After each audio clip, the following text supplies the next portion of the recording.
So Sir Julius, para saan nga ba itong compressor na matatagpuan natin dito sa ating mixer? Okay, so ang pinakatanong talaga ni Sir Jaime Diaz is yung tungkol sa equalizer sa kaniyang mixer. Nga pala yung mixer niya is Joson Spider. Okay, bagamat ito Hawk lang naman, Hawk ito pero Joson pa rin. Okay, so yun talaga yung pinaka-original na tanong niya, yung patungkol sa equalizer, paano tanggalin yung feedback, kung applicable ba sa kanyang Joson Spider. Bali yung compressor na tinatanong niya is parang karugtong lang or parang second question na niya. So, hindi ko na sasagutin yung patungkol dito sa equalizer kasi nasagot ko na sa video, So, yung sasagutin na lang natin dito, Sir Jaime Diaz, yung question mo tungkol sa compressor. So, para saan nga ba itong compressor na matatagpuan natin dito sa ating mixer, Itong one knob compressor. Ayan, ano bang pinagkaiba nitong compressor at saka itong gain? So, yun yung pag-uusapan natin ngayon, Sir Jaime Diaz, as you requested it. Okay, a compressor in an audio mixer controls dynamic range by automatically reducing the volume of loud signals that exceed a set threshold, making the overall audio more consistent. Okay, Sir Jaime, good thing na lang dito sa mixer ni Joson, kasi meron na siyang one knob compressor. So, hindi mo na kailangan pa bumili ng compressor na yung processor na outside dito sa ating mixer, Okay, so yung compressor, Sir Jaime, sa madaling explanation na lang bali yung mga mahihinang boses is paangatin niya. At saka yung mga matataas na signal pala, hindi boses. Yung matataas na signal is dinadown niya without cutting it. Kasi ganito yung itsura, Sir Jaime. Okay, Sir Jaime, bali yung tanong mo talaga is tungkol sa compressor. Pero unahin muna natin si gain, pagkatapos si compressor. Si gain, halimbawa, ito yung microphone mo, sir, Ayan.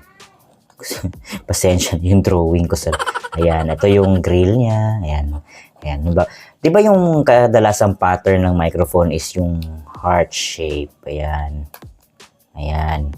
Mari ganyan, sir, So, ito yung diameter ng pickup pattern niya, sir, So, ang tendency kapag nilalakasan mo yung gain mo, sir, tinataas mo yung gain dyan, is lumalaki din yung lawak ng pickup ng iyong microphone. Kaya ang tendency kapag masyadong mataas na yung gain mo is nagfe-feedback na siya kasi napaka-sensitive na ng capsule ng iyong microphone. So madali na siyang makasagap ng speaker, Yan, madali na niyang masagap yung tunog ng speaker at maglo-looping na kaya magfe-feedback na. Kaya mainam talaga na magsiset tayo ng tamang gain staging diyan sa ating gain sa ating mixer, Ayan. So yun yung sa gain. So, pag-usapan naman natin yung sa one knob compressor. Okay? Sa one knob compressor, sir. Ayan. So, drawing lang tayo ng ganyan. Ayan. Ito yung parang room niya. Ayan. Diba ito yung wave ng tunog natin, sir, Ayan. Yan yung signal natin, kumbaga. So, kung meron kang signal na ganon, lumalagpas, ayan, lumalagpas dyan, konti, may mahina, tapos may mataas, may mahina, ayan. Ang ginagawa ni compressor, sir, is kino-compress niya. Ayan, kung mapapansin mo dito is lumalagpas siya. Ang mangyayari is pagkakasyahin niya lang hanggang dyan, and dyan, ayan. Bali, kino-compress, bali, ito yung compressor niya, sir, is kino-compress niya. Hindi niya pinuputol. Compare kay limiter is pinuputol niya. Ayan. So, hindi mo na ma-appreciate itong tunog na to kapag ka limiter. Pero yung compressor is kino-compress niya lang yung signal. Yung matataas sa signal is kino-compress niya pababa para hindi lumagpas. And then yung mahihina is inaangat niya.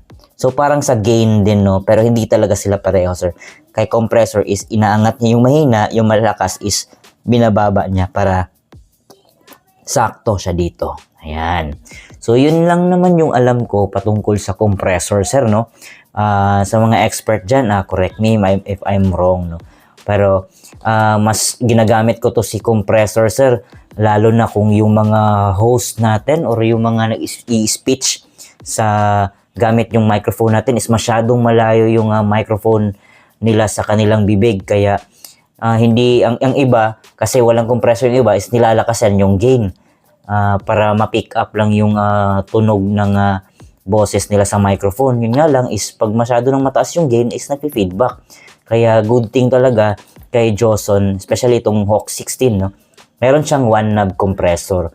So, mas madali sa akin na na gamitin o palakasin yung mga tunog ng mga mahinang boses or yung malayong microphone sa kanilang bibig, no? So, compressor yung ginagalaw ko, hindi na yung gain kasi nakaset na itong gain staging ko, nakaset na. So, yung compressor na lang yung ginagalaw ko. Ayan. So, kay Joson Spider, meron siyang compressor. Good thing, sir. Meron siyang compressor, sir, no? Sir Jaime. Ayan. So, yun lang naman ang explanation, sir, patungkol sa ating gain at saka compressor. Ayan. I hope, sir, na nasagot natin ng maayos yung tanong mo. At sa lahat ng mga expert, tulungan din natin yung iba, no, na madagdagan yung idea kasi sa akin, sa level ng knowledge ko, yun pa lang yung alam ko po. Okay. So, hanggang sa susunod, Jaime, kung may katanong ka pa, mag-message ka lang, or kung yung ibang viewer din natin, kung may mga katanungan dito, no, patungkol sa gain, itong compressor, itong high pass filter, yung pad, yung phantom power, so, mga basic na mga button dyan, explain natin kung may magtatanong man. Okay, alright.